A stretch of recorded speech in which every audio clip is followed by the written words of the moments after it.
پارہ نمبر 2۔ شروع اللہ کا نام لے کر جو بڑا مہربان نہایت رحم والا ہے۔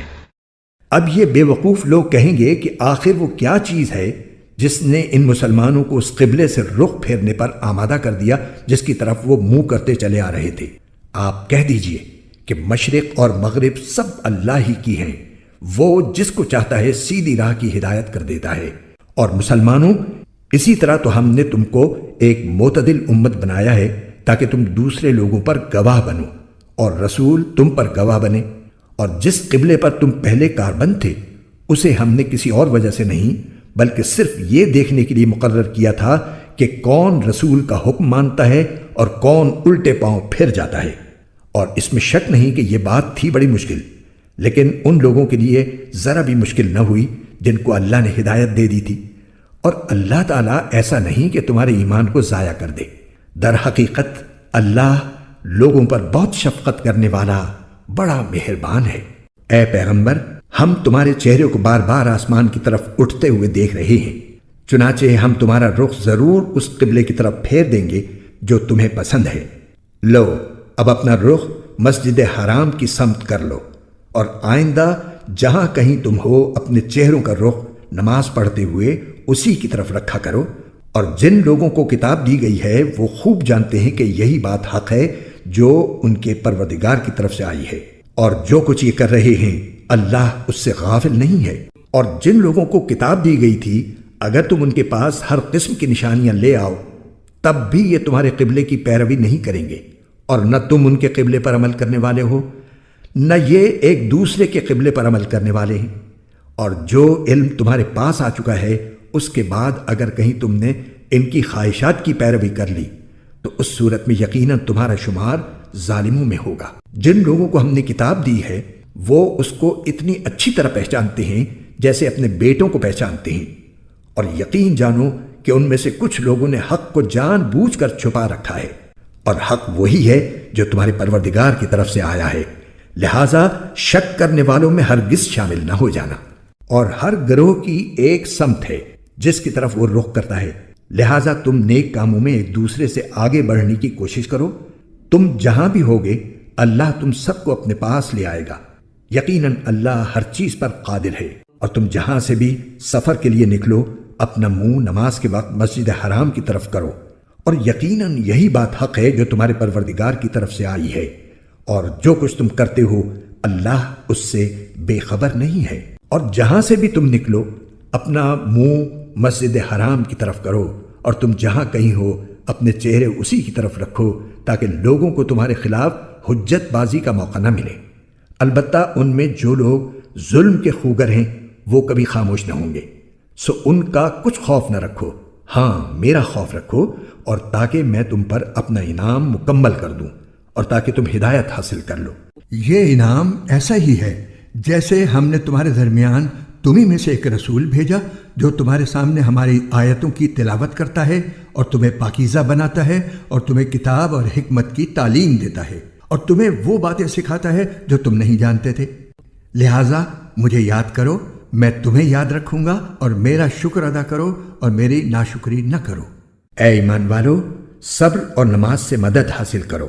بے شک اللہ صبر کرنے والوں کے ساتھ ہے۔ اور جو لوگ اللہ کے راستے میں قتل ہوں ان کو مردہ نہ کہو، دراصل وہ زندہ ہیں مگر تم کو ان کی زندگی کا احساس نہیں ہوتا۔ اور دیکھو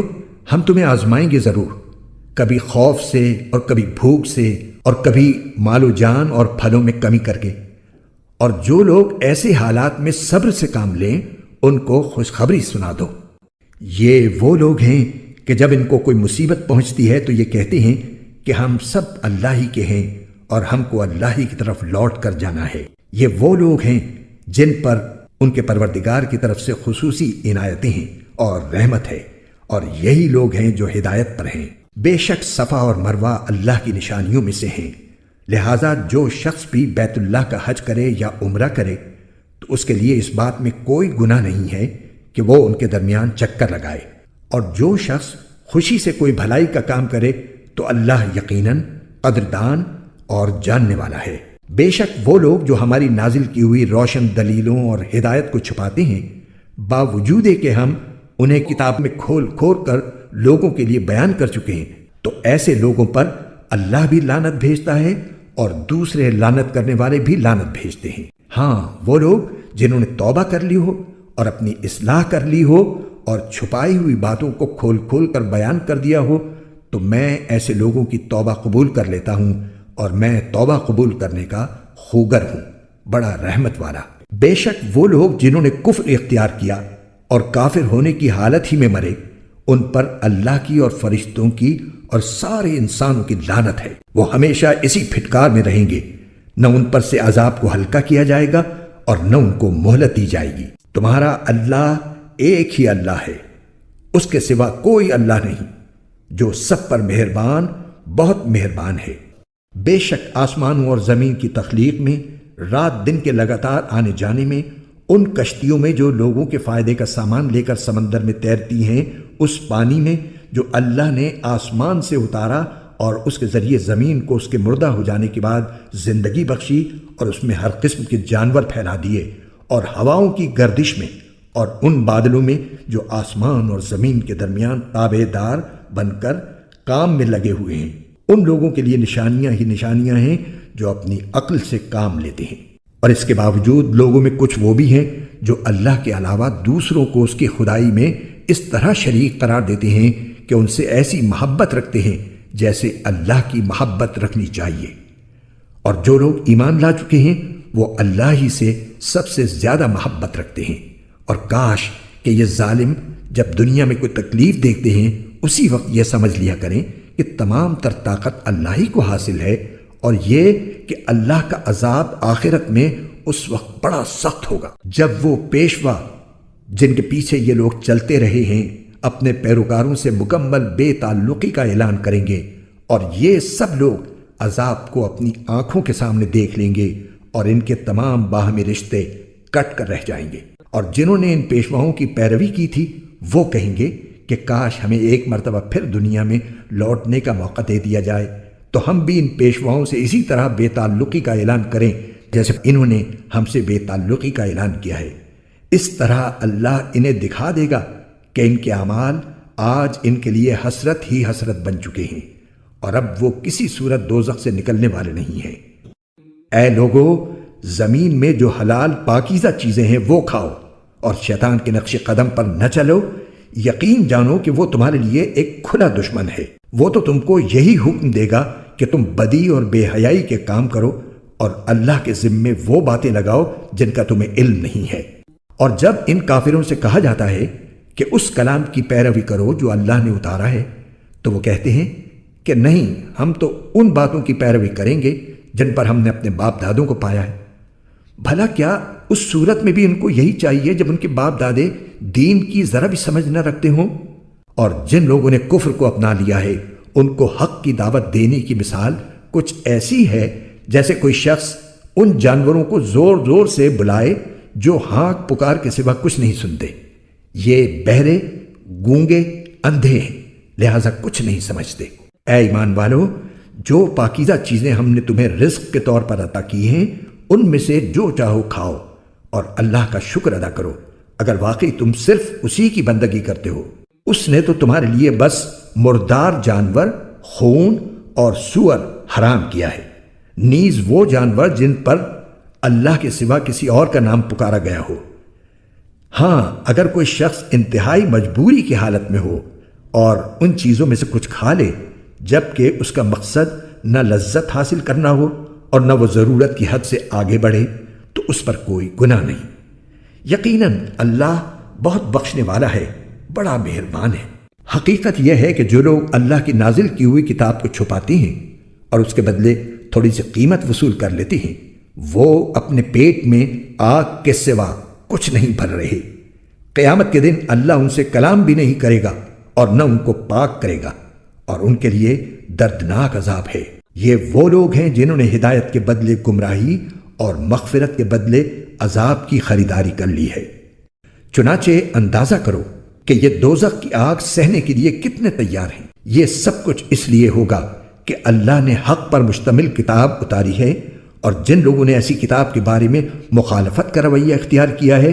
وہ زدہ زدی میں بہت دور نکل گئے ہیں۔ نیکی بس یہی تو نہیں ہے کہ اپنے چہرے مشرق یا مغرب کی طرف کر لو، بلکہ نیکی یہ ہے کہ لوگ اللہ پر، آخرت کے دن پر، فرشتوں پر اور اللہ کی کتابوں اور اس کے نبیوں پر ایمان لائیں، اور اللہ کی محبت میں اپنا مال رشتہ داروں، یتیموں، مسکینوں، مسافروں اور سائلوں کو دیں، اور غلاموں کو آزاد کرانے میں خرچ کریں، اور نماز قائم کریں اور زکوٰۃ ادا کریں، اور جب کوئی عہد کر لیں تو اسے پورا کرنے کے عادی ہوں،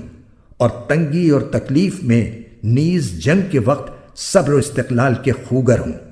ایسے لوگ ہیں جو سچے کہلانے کے مستحق ہیں، اور یہی لوگ ہیں جو متقی ہیں۔ اے ایمان والو، جو لوگ جان بوجھ کر ناحق قتل کر دی جائیں ان کے بارے میں تم پر قصاص کا حکم فرض کر دیا گیا ہے۔ آزاد کے بدلے آزاد، غلام کے بدلے غلام اور عورت کے بدلے عورت ہی کو قتل کیا جائے۔ پھر اگر قاتل کو اس کے بھائی یعنی مقتول کے وارث کی طرف سے کچھ معافی دے دی جائے تو معروف طریقے کے مطابق خون بہا کا مطالبہ کرنا وارث کا حق ہے،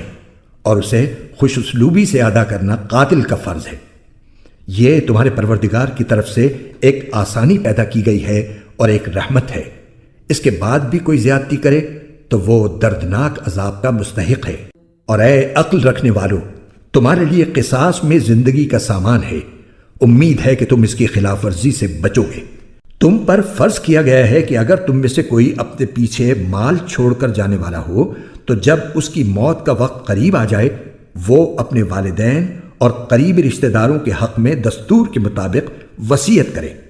یہ متقی لوگوں کے ذمے ایک لازمی حق ہے۔ پھر جو شخص اس وصیت کو سننے کے بعد اس میں کوئی تبدیلی کرے گا تو اس کا گناہ ان لوگوں پر ہوگا جو اس میں تبدیلی کریں گے۔ یقین رکھو کہ اللہ سب کچھ سنتا جانتا ہے۔ ہاں، اگر کسی شخص کو یہ اندیشہ ہو کہ کوئی وصیت کرنے والا بیجا طرفداری یا گناہ کا ارتکاب کر رہا ہے اور وہ متعلقہ آدمیوں کے درمیان صلح کرا دے تو اس پر کوئی گناہ نہیں۔ بے شک اللہ تعالیٰ بہت بخشنے والا، بڑا مہربان ہے۔ اے ایمان والو، تم پر روزے فرض کر دیے گئے ہیں جس طرح تم سے پہلے لوگوں پر فرض کیے گئے تھے، تاکہ تمہارے اندر تقوی پیدا ہو۔ گنتی کے چند دن روزے رکھنے ہیں۔ پھر بھی اگر تم میں سے کوئی شخص بیمار ہو یا سفر پر ہو تو وہ دوسرے دنوں میں اتنی ہی تعداد پوری کر لے، اور جو لوگ اس کی طاقت رکھتے ہوں وہ ایک مسکین کو کھانا کھلا کر روزے کا فدیہ ادا کر دیں۔ اس کے علاوہ اگر کوئی شخص اپنی خوشی سے کوئی نیکی کرے تو یہ اس کے حق میں بہتر ہے، اور اگر تم کو سمجھ ہو تو روزے رکھنے میں تمہارے لیے زیادہ بہتری ہے۔ رمضان کا مہینہ وہ ہے جس میں قرآن نازل کیا گیا جو لوگوں کے لیے سراپا ہدایت اور ایسی روشن نشانیوں کا حامل ہے جو صحیح راستہ دکھاتی اور حق و باطل کے درمیان دو ٹوک فیصلہ کر دیتی ہیں۔ لہٰذا تم میں سے جو شخص بھی یہ مہینہ پائے وہ اس میں ضرور روزہ رکھے، اور اگر کوئی شخص بیمار ہو یا سفر پر ہو تو وہ دوسرے دنوں میں اتنی ہی تعداد پوری کر لے۔ اللہ تمہارے ساتھ آسانی کا معاملہ کرنا چاہتا ہے اور تمہارے لیے مشکل پیدا کرنا نہیں چاہتا، تاکہ تم روزوں کی گنتی پوری کر لو، اور اللہ نے تمہیں جو راہ دکھائی اس پر اللہ کی تکبیر کہو، اور تاکہ تم شکر گزار بنو۔ اور اے پیغمبر، جب میرے بندے آپ سے میرے بارے میں پوچھیں تو آپ ان سے کہہ دیجئے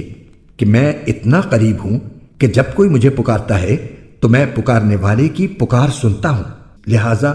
وہ بھی میری بات دل سے قبول کریں اور مجھ پر ایمان لائیں تاکہ وہ راہ راست پر آ جائیں۔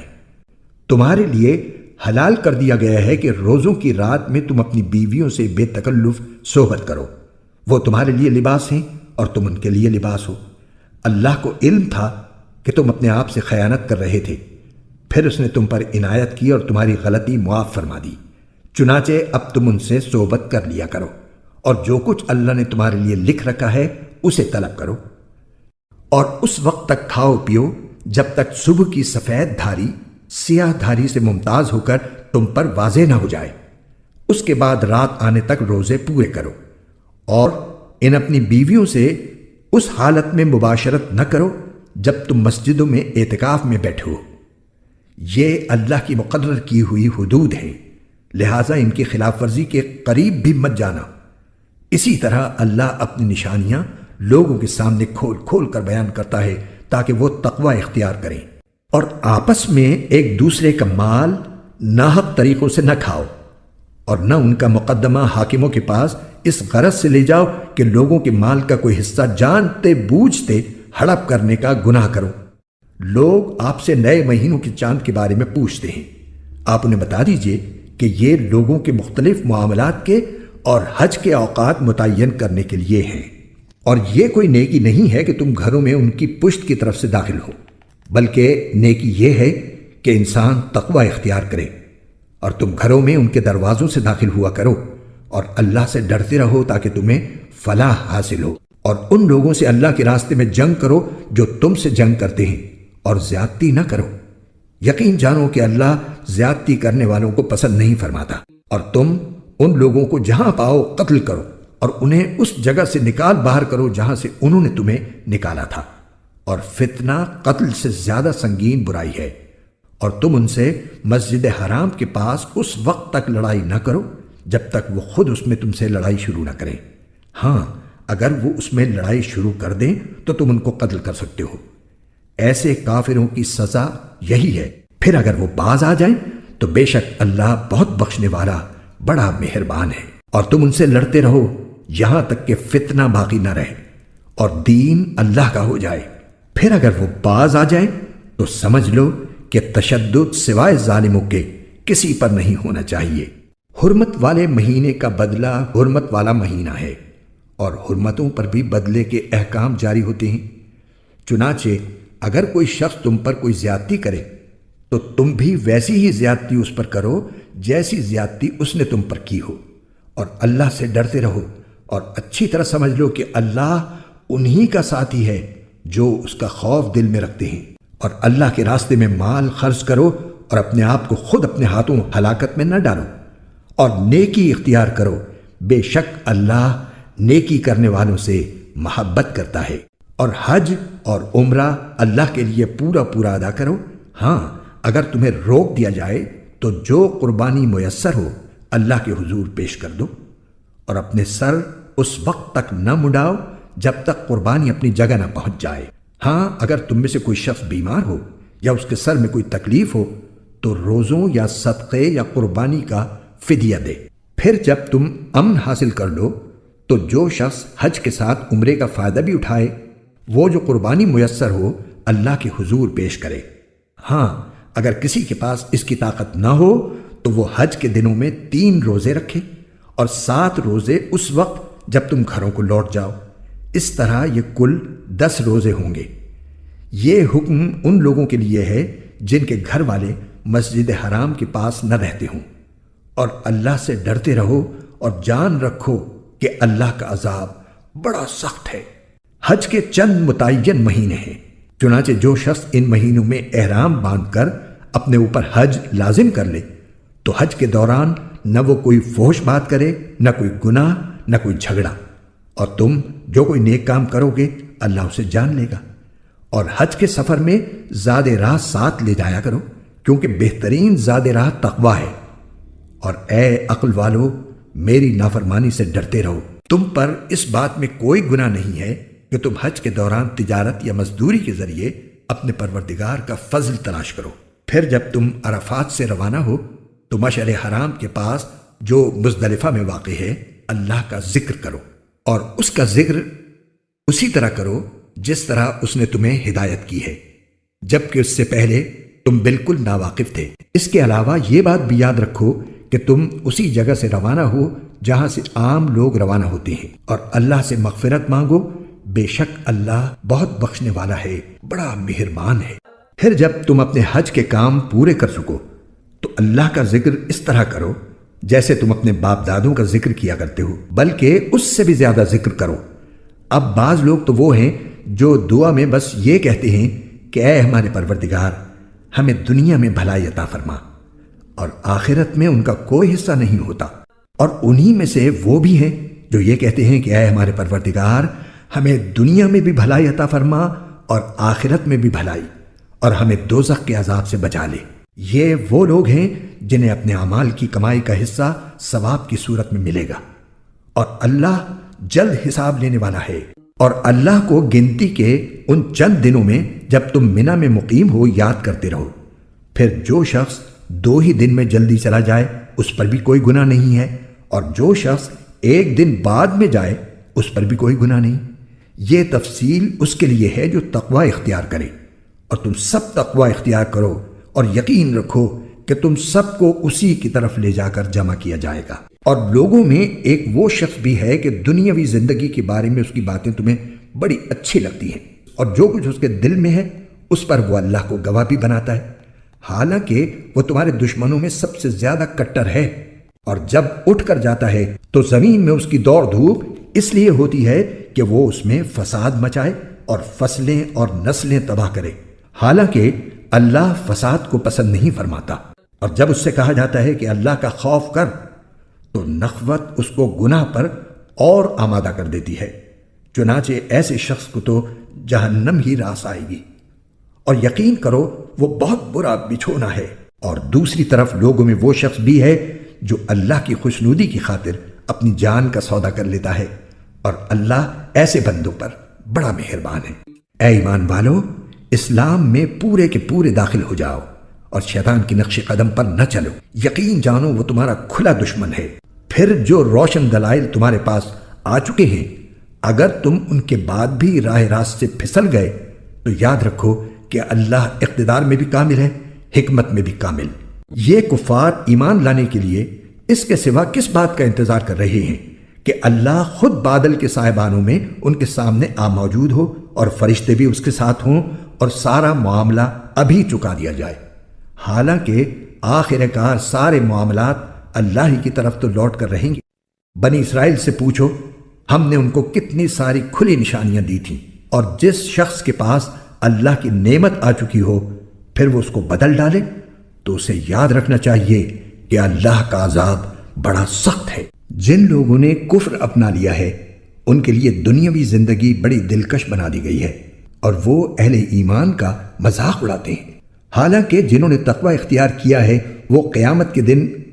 ان سے کہیں بلند ہوں گے، اور اللہ جس کو چاہتا ہے بے حساب رزق دیتا ہے۔ شروع میں سارے انسان ایک ہی دین کے پیرو تھے، پھر جب ان میں اختلاف ہوا تو اللہ نے نبی بھیجے جو حق والوں کو خوشخبری سناتے اور باطل والوں کو ڈراتے تھے، اور ان کے ساتھ حق پر مشتمل کتاب نازل کی تاکہ وہ لوگوں کے درمیان ان باتوں کا فیصلہ کرے جن میں ان کا اختلاف تھا۔ اور افسوس کی بات یہ ہے کہ کسی اور نے نہیں بلکہ خود انہوں نے، جن کو وہ کتاب دی گئی تھی، روشن دلائل آ جانے کے بعد بھی صرف باہمی ضد کی وجہ سے اسی کتاب میں اختلاف نکال لیا۔ پھر جو لوگ ایمان لائے اللہ نے انہیں اپنے حکم سے حق کی ان باتوں میں راہ راست تک پہنچایا جن میں انہوں نے اختلاف کیا تھا، اور اللہ جسے چاہتا ہے راہ راست تک پہنچا دیتا ہے۔ مسلمانوں، کیا تم نے یہ سمجھ رکھا ہے کہ تم جنت میں یوں ہی داخل ہو جاؤ گے، حالانکہ ابھی تمہیں اس جیسے حالات پیش نہیں آئے جیسے ان لوگوں کو پیش آئے تھے جو تم سے پہلے ہو گزرے ہیں۔ ان پر سختیاں اور تکلیفیں آئیں اور انہیں ہلا ڈالا گیا، یہاں تک کہ رسول اور ان کے ایمان والے ساتھی بول اٹھے کہ اللہ کی مدد کب آئے گی۔ یاد رکھو اللہ کی مدد نزدیک ہے۔ لوگ آپ سے پوچھتے ہیں کہ وہ اللہ کی خوشنودی کے لیے کیا خرچ کریں۔ آپ کہہ دیجئے کہ جو مال بھی تم خرچ کرو وہ والدین، قریبی رشتہ داروں، یتیموں، مسکینوں اور مسافروں کے لیے ہونا چاہیے، اور تم بھلائی کا جو کام بھی کرو اللہ اسے پوری طرح باخبر ہے۔ لوگ آپ سے حرمت والے مہینے کے بارے میں پوچھتے ہیں کہ اس میں جنگ کرنا کیسا ہے۔ آپ کہہ دیجئے کہ اس میں جنگ کرنا بڑا گناہ ہے، مگر لوگوں کو اللہ کے راستے سے روکنا، اس کے خلاف کفر کی روش اختیار کرنا، مسجد حرام پر بندش لگانا اور اس کے باسیوں کو وہاں سے نکال باہر کرنا اللہ کے نزدیک زیادہ بڑا گناہ ہے، اور فتنہ قتل سے بھی زیادہ سنگین چیز ہے، اور یہ کافر تم لوگوں سے برابر جنگ کرتے رہیں گے، یہاں تک کہ اگر ان کا بس چلے تو یہ تم کو تمہارا دین چھوڑنے پر آمادہ کر دیں، اور اگر تم میں سے کوئی شخص اپنا دین چھوڑ دے اور کافر ہونے کی حالت ہی میں مرے تو ایسے لوگوں کے اعمال دنیا اور آخرت دونوں میں اکارت ہو جائیں گے۔ ایسے لوگ دوزخ والے ہیں، وہ ہمیشہ اسی میں رہیں گے۔ اس کے برخلاف جو لوگ ایمان لائے اور جنہوں نے ہجرت کی اور اللہ کے راستے میں جہاد کیا تو وہ بے شک اللہ کی رحمت کے امیدوار ہیں، اور اللہ بہت بخشنے والا ہے، بڑا مہربان ہے۔ لوگ آپ سے شراب اور جوئے کے بارے میں پوچھتے ہیں، آپ کہہ دیجئے کہ ان دونوں میں بڑا گناہ بھی ہے اور لوگوں کے لیے کچھ فائدے بھی ہیں، اور ان دونوں کا گناہ ان کے فائدے سے زیادہ بڑھا ہوا ہے۔ اور لوگ پوچھتے ہیں کہ وہ اللہ کی خوشنودی کے لیے کیا خرچ کریں، آپ کہہ دیجئے کہ جو تمہاری ضرورت سے زائد ہو۔ اللہ اسی طرح اپنے احکام صاف صاف بیان کرتا ہے تاکہ تم غور و فکر سے کام لو، دنیا کے بارے میں بھی اور آخرت کے بارے میں بھی۔ اور لوگ آپ سے یتیموں کے بارے میں پوچھتے ہیں، آپ کہہ دیجئے کہ ان کی بھلائی چاہنا نیک کام ہے، اور اگر تم ان کے ساتھ مل جل کر رہو تو کچھ حرج نہیں، کیونکہ وہ تمہارے بھائی ہی تو ہیں۔ اور اللہ خوب جانتا ہے کہ کون معاملات بگاڑنے والا ہے اور کون سنوارنے والا، اور اگر اللہ چاہتا تو تمہیں مشکل میں ڈال دیتا۔ یقیناً اللہ کا اقتدار بھی کامل ہے، حکمت بھی کامل۔ اور مشرک عورتوں سے اس وقت تک نکاح نہ کرو جب تک وہ ایمان نہ لے آئیں۔ یقیناً ایک مومن باندی کسی بھی مشرک عورت سے بہتر ہے، خواہ وہ مشرک عورت تمہیں پسند آ رہی ہو۔ اور اپنی عورتوں کا نکاح مشرک مردوں سے نہ کراؤ جب تک وہ ایمان نہ لے آئیں، اور یقیناً ایک مومن غلام کسی بھی مشرک مرد سے بہتر ہے، خواہ وہ مشرک مرد تمہیں پسند آ رہا ہو۔ یہ سب دوزخ کی طرف بلاتے ہیں، جبکہ اللہ اپنے حکم سے جنت اور مغفرت کی طرف بلاتا ہے، اور اپنے احکام لوگوں کے سامنے صاف صاف بیان کرتا ہے تاکہ وہ نصیحت حاصل کریں۔ اور لوگ آپ سے حیض کے بارے میں پوچھتے ہیں، آپ کہہ دیجئے کہ وہ گندگی ہے، لہذا حیض کی حالت میں عورتوں سے الگ رہو، اور جب تک وہ پاک نہ ہو جائیں ان سے قربت یعنی جمع نہ کرو۔ ہاں، جب وہ پاک ہو جائیں تو ان کے پاس اسی طریقے سے جاؤ جس طرح اللہ نے تمہیں حکم دیا ہے۔ بے شک اللہ ان لوگوں سے محبت کرتا ہے جو اس کی طرف کثرت سے رجوع کریں، اور ان سے محبت کرتا ہے جو خوب پاک صاف رہیں۔ تمہاری بیویاں تمہارے لیے کھیتیاں ہیں، لہذا اپنی کھیتی میں جہاں سے چاہو جاؤ، اور اپنے لیے اچھے عمل آگے بھیجو، اور اللہ سے ڈرتے رہو، اور یقین رکھو کہ تم اس سے جا کر ملنے والے ہو، اور مومنوں کو خوشخبری سنا دو۔ اور اللہ کے نام کو اپنی قسموں میں اس غرض سے استعمال نہ کرو کہ اس کے ذریعے نیکی اور تقوی کے کاموں اور لوگوں کے درمیان صلح صفائی کرانے سے بچ سکو، اور اللہ سب کچھ سنتا ہے، جانتا ہے۔ اللہ تمہاری لغو قسموں پر تمہاری گرفت نہیں کرے گا، البتہ جو قسمیں تم نے اپنے دلوں کے ارادے سے کھائی ہوں گی ان پر گرفت کرے گا، اور اللہ بہت بخشنے والا بڑا بردبار ہے۔ جو لوگ اپنی بیویوں سے ایلا کرتے ہیں یعنی ان کے پاس نہ جانے کی قسم کھا لیتے ہیں، ان کے لیے 4 مہینے کی مہلت ہے۔ چنانچہ اگر وہ قسم توڑ کر رجوع کر لیں تو بے شک اللہ بہت بخشنے والا بڑا مہربان ہے۔ اور اگر انہوں نے طلاق ہی کی ٹھان لی ہو تو بھی اللہ سننے جاننے والا ہے۔ اور جن عورتوں کو طلاق دے دی گئی ہو وہ 3 مرتبہ حیض آنے تک اپنے آپ کو انتظار میں رکھیں، اور اگر وہ اللہ پر اور آخرت کے دن پر ایمان رکھتی ہوں تو ان کے لیے حلال نہیں ہے کہ اللہ نے ان کے رحم میں جو کچھ حمل یا حیض پیدا کیا ہے اسے چھپائیں، اور اس مدت میں اگر ان کے شوہر حالات بہتر بنانا چاہیں تو ان کو حق ہے کہ وہ ان عورتوں کو اپنی زوجیت میں واپس لے لیں، اور ان عورتوں کو معروف طریقے کے مطابق ویسے ہی حقوق حاصل ہیں جیسے مردوں کو ان پر حاصل ہیں۔ ہاں، مردوں کو ان پر 1 درجہ فوقیت ہے، اور اللہ غالب ہے، حکمت والا ہے۔ طلاق زیادہ سے زیادہ 2 بار ہونی چاہیے۔ اس کے بعد شوہر کے لیے 2 ہی راستے ہیں، یا تو قاعدے کے مطابق بیوی کو روک رکھے یعنی طلاق سے رجوع کر لے، یا خوش اسلوبی سے چھوڑ دے یعنی رجوع کے بغیر عدت گزر جانے دے۔ اور اے شوہرو،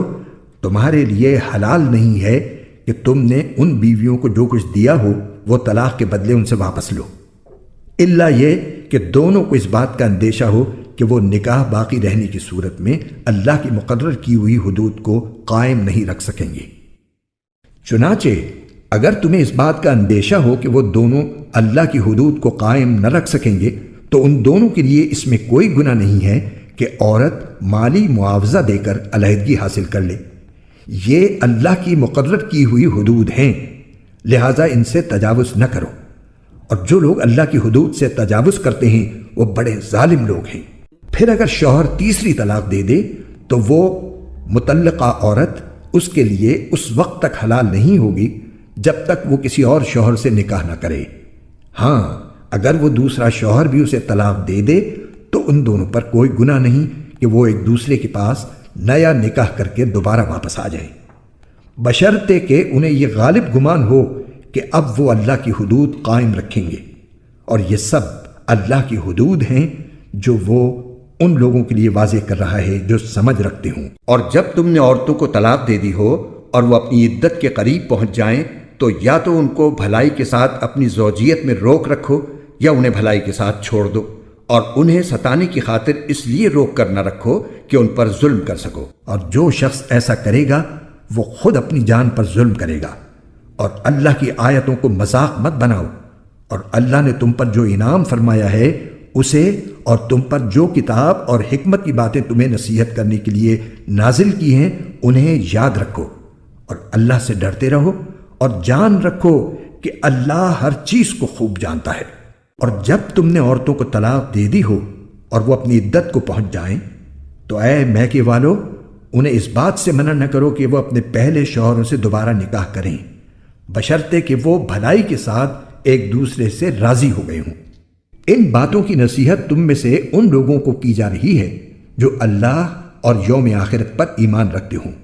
یہی تمہارے لیے زیادہ ستھرا اور پاکیزہ طریقہ ہے، اللہ جانتا ہے اور تم نہیں جانتے۔ اور مائیں اپنے بچوں کو پورے 2 سال تک دودھ پلائیں، یہ مدت ان کے لیے ہے جو دودھ پلانے کی مدت پوری کرنا چاہیں،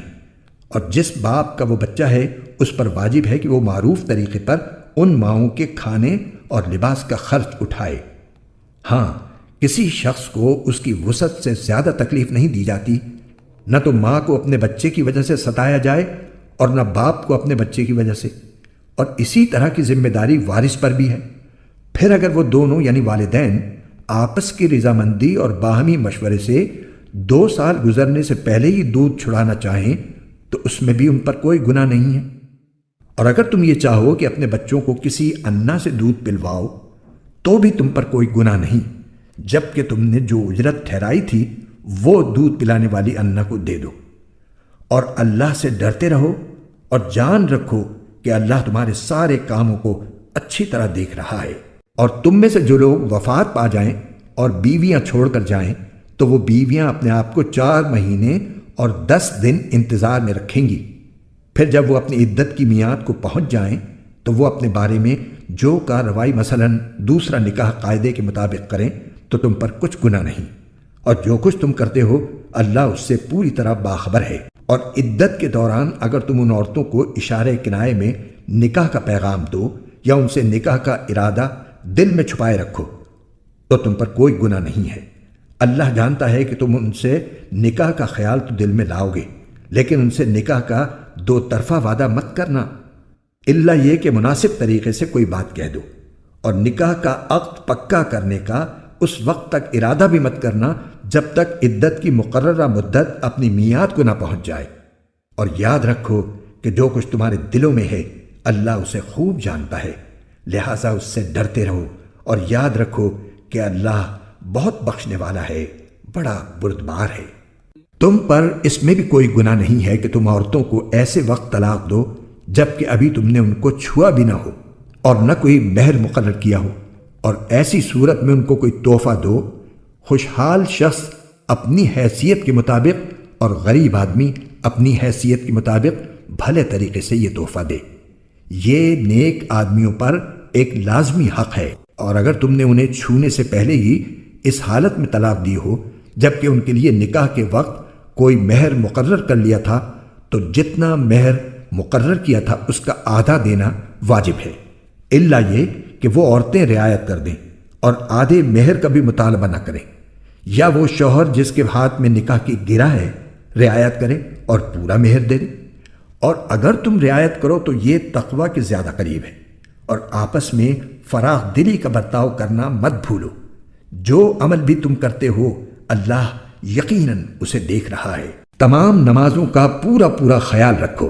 اور خاص طور پر بیچ کی نماز کا، اور اللہ کے سامنے باادب فرما بردار بن کر کھڑے ہوا کرو، اور اگر تمہیں دشمن کا خوف لاحق ہو تو کھڑے کھڑے یا سوار ہونے کی حالت ہی میں نماز پڑھ لو۔ پھر جب تم امن کی حالت میں آ جاؤ تو اللہ کا ذکر اس طریقے سے کرو جو اس نے تمہیں سکھایا ہے، جس سے تم پہلے ناواقف تھے۔ تم میں سے جو لوگ وفات پا جائیں اور اپنے پیچھے بیویاں چھوڑ جائیں تو وہ اپنی بیویوں کے حق میں یہ وصیت کر جایا کریں کہ 1 سال تک وہ ترکے سے نفقہ وصول کرنے کا فائدہ اٹھائیں گی اور ان کو شوہر کے گھر سے نکالا نہیں جائے گا۔ ہاں، اگر وہ خود نکل جائیں تو اپنے حق میں قاعدے کے مطابق وہ جو کچھ بھی کریں اس میں تم پر کوئی گناہ نہیں ہوگا، اور اللہ صاحب اقتدار بھی ہے، صاحب حکمت بھی۔ اور مطلقہ عورتوں کو قاعدے کے مطابق فائدہ پہنچانا متقیوں پر ان کا حق ہے۔ اللہ اپنے احکام اسی طرح وضاحت سے تمہارے سامنے بیان کرتا ہے تاکہ تم سمجھداری سے کام لو۔ کیا تمہیں ان لوگوں کا حال معلوم نہیں ہوا جو موت سے بچنے کے لیے اپنے گھروں سے نکل آئے تھے اور ہزاروں کی تعداد میں تھے؟ چنانچہ اللہ نے ان سے کہا، مر جاؤ، پھر انہیں زندہ کیا۔ حقیقت یہ ہے کہ اللہ لوگوں پر بہت فضل فرمانے والا ہے، لیکن اکثر لوگ شکر ادا نہیں کرتے۔ اور اللہ کے راستے میں جنگ کرو اور یقین رکھو کہ اللہ خوب سننے والا ہے، خوب جاننے والا ہے۔ کون ہے جو اللہ کو اچھے طریقے پر قرض دے تاکہ وہ اسے اس کے مفاد میں اتنا بڑھائے چڑھائے کہ وہ بدرجہ زیادہ ہو جائے؟ اور اللہ ہی تنگی پیدا کرتا ہے اور وہی وسعت دیتا ہے، اور اسی کی طرف تم سب کو لوٹایا جائے گا۔ کیا تمہیں موسیٰ کے بعد بنی اسرائیل کے گروہ کے اس واقعے کا علم نہیں ہوا جب انہوں نے اپنے ایک نبی سے کہا تھا کہ ہمارا ایک بادشاہ مقرر کر دیجئے تاکہ اس کے جھنڈے تلے ہم اللہ کے راستے میں جنگ کر سکیں؟ نبی نے کہا، کیا تم لوگوں سے یہ بات کچھ بعید ہے کہ جب تم پر جنگ فرض کی جائے تو تم نہ لڑو؟ انہوں نے کہا، بھلا ہمیں کیا ہو جائے گا جو ہم اللہ کے راستے میں جنگ نہ کریں گے، حالانکہ ہمیں اپنے گھروں اور اپنے بچوں کے پاس سے نکال باہر کیا گیا ہے۔ پھر ہوا یہی کہ جب ان پر جنگ فرض کی گئی تو ان میں سے تھوڑے لوگوں کو چھوڑ کر باقی سب پیٹ پھیر گئے، اور اللہ ظالموں کو خوب جانتا ہے۔ اور ان کے نبی نے ان سے کہا کہ اللہ نے تمہارے لیے طالوت کو بادشاہ بنا کر بھیجا ہے۔ کہنے لگے، بھلا اس کو بادشاہت کا حق کہاں سے آ گیا؟ ہم اس کے مقابلے میں بادشاہت کے زیادہ مستحق ہیں، اور اس کو تو مالی وسعت بھی حاصل نہیں۔ نبی نے کہا، اللہ نے ان کو تم پر فضیلت دے کر چنا ہے، اور انہیں علم اور جسم میں تم سے زیادہ وسعت عطا کی ہے، اور اللہ اپنا ملک جس کو چاہتا ہے دیتا ہے، اور اللہ بڑی وسعت اور بڑا علم رکھنے والا ہے۔ کیا تمہیں موسیٰ کے بعد بنی اسرائیل کے گروہ کے اس واقعے کا علم نہیں ہوا جب انہوں نے اپنے ایک نبی سے کہا تھا کہ ہمارا ایک بادشاہ مقرر کر دیجئے تاکہ اس کے جھنڈے تلے ہم اللہ کے راستے میں جنگ کر سکیں؟ نبی نے کہا، کیا تم لوگوں سے یہ بات کچھ بعید ہے کہ جب تم پر جنگ فرض کی جائے تو تم نہ لڑو؟ انہوں نے کہا، بھلا ہمیں کیا ہو جائے گا جو ہم اللہ کے راستے میں جنگ نہ کریں گے، حالانکہ ہمیں اپنے گھروں اور اپنے بچوں کے پاس سے نکال باہر کیا گیا ہے۔ پھر ہوا یہی کہ جب ان پر جنگ فرض کی گئی تو ان میں سے تھوڑے لوگوں کو چھوڑ کر باقی سب پیٹ پھیر گئے، اور اللہ ظالموں کو خوب جانتا ہے۔ اور ان سے ان کے نبی نے یہ بھی کہا کہ طالوت کی بادشاہت کی علامت یہ ہے کہ تمہارے پاس وہ صندوق واپس آ جائے گا جس میں تمہارے پروردگار کی طرف سے سکینت کا سامان ہے، اور موسیٰ اور ہارون نے جو اشیاء چھوڑی تھیں ان میں سے کچھ باقی ماندہ چیزیں ہیں، اسے فرشتے اٹھائے ہوئے لائیں گے۔ اگر تم مومن ہو تو تمہارے لیے اس میں بڑی نشانی ہے۔ چنانچہ جب طالوت لشکر کے ساتھ روانہ ہوا تو اس نے لشکر والوں سے کہا کہ اللہ ایک دریا کے ذریعے تمہارا امتحان لینے والا ہے۔ جو شخص اس دریا سے پانی پیے گا وہ میرا آدمی نہیں ہوگا، اور جو اسے نہیں چکھے گا وہ میرا آدمی ہوگا، الا یہ کہ کوئی اپنے ہاتھ سے ایک چلو بھر لے تو کچھ حرج نہیں۔ پھر ہوا یہ کہ تھوڑے آدمیوں کے سوا باقی سب نے اس دریا سے خوب پانی پیا۔ چنانچہ جب وہ یعنی طالوت اور اس کے ساتھ ایمان رکھنے والے دریا کے پار اترے تو یہ لوگ جنہوں نے طالوت کا حکم نہیں مانا تھا کہنے لگے کہ آج جالوت اور اس کے لشکر کا مقابلہ کرنے کی ہم میں بالکل طاقت نہیں ہے۔ مگر جن لوگوں کا ایمان تھا کہ وہ اللہ سے جا ملنے والے ہیں انہوں نے کہا کہ نہ جانے کتنی چھوٹی جماعتیں ہیں جو اللہ کے حکم سے بڑی جماعتوں پر غالب آئی ہیں، اور اللہ ان لوگوں کا ساتھی ہے جو صبر سے کام لیتے ہیں۔ اور جب یہ لوگ جالوت اور اس کے لشکروں کے آمنے سامنے ہوئے تو انہوں نے کہا، اے ہمارے پروردگار، صبر و استقلال کی صفت ہم پر انڈیل دے، ہمیں ثابت قدمی بخش دے اور ہمیں اس کافر قوم کے مقابلے میں فتح و نصرت عطا فرما دے۔ چنانچہ انہوں نے اللہ کے حکم سے ان جالوت کے ساتھیوں کو شکست دی اور داؤد نے جالوت کو قتل کیا، اور اللہ نے اس کو سلطنت اور دانائی عطا کی اور جو علم چاہا اس کو عطا فرمایا۔ اگر اللہ لوگوں کا ایک دوسرے کے ذریعے دفاع نہ کرے تو زمین میں فساد پھیل جائے، لیکن اللہ تمام جہانوں پر بڑا فضل فرمانے والا ہے۔ یہ اللہ کی آیات ہیں جو ہم آپ کے سامنے ٹھیک ٹھیک پڑھ کر سناتی ہیں، اور آپ بے شک ان پیغمبروں میں سے ہیں جو رسول بنا کر بھیجے گئے ہیں۔ اگر آپ کو ہماری یہ ویڈیو پسند آئے تو اسے لائک کریں اور نئی ویڈیوز کی جانکاری کے لیے ہمارے YouTube چینل کو سبسکرائب کریں۔